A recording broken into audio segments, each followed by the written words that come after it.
દાહોદ જિલ્લામાં અનેક તાલુકામાં કમોસમી વરસાદ, ખેતરમાં પાક નુકસાન, ખેડૂતો લાચાર।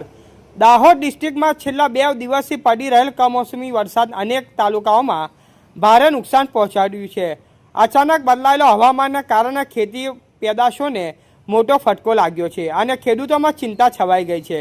દેવગઢ, બારિયા, સંજેલી, સિંગવડ, ધાનપુર સહિતના તાલુકાઓમાં સતત વરસાદના કારણે ખેતરોમાં પાક નુકસાન, ઊભા પાક પાણી ભરાઈ જતા ઘઉં, ચના, મકાઈ અને શાકભાજી જેવી પાકોને ભારે નુકસાન થવાની આશંકા વ્યક્ત કરવામાં આવી રહી છે। ખેડૂતોનું કહેવું છે કે કમોસમી વરસાદે તેમની મહેનત પર પાણી ફેરવી દીધું છે। જગતનો તાત કહેવાતા ખેડૂતનો વર્ગ આ પરિસ્થિતિમાં લાચાર બન્યો છે। પાક તૈયારી થવાની વેળાએ વરસાદ પડતા આર્થિક નુકસાનની ભીતિ વધી છે। સ્થાનિક પ્રશાસનના દ્વારા સ્થિતિ પર નજર રાખવામાં આવી રહી છે અને જરૂર પડે ત્યાં મદદ પહોંચાડવા તંત્ર સજ્જ હોવાનું જણાવ્યું છે। રિપોર્ટર હિંમતભાઈ પટેલ, સિંગવર।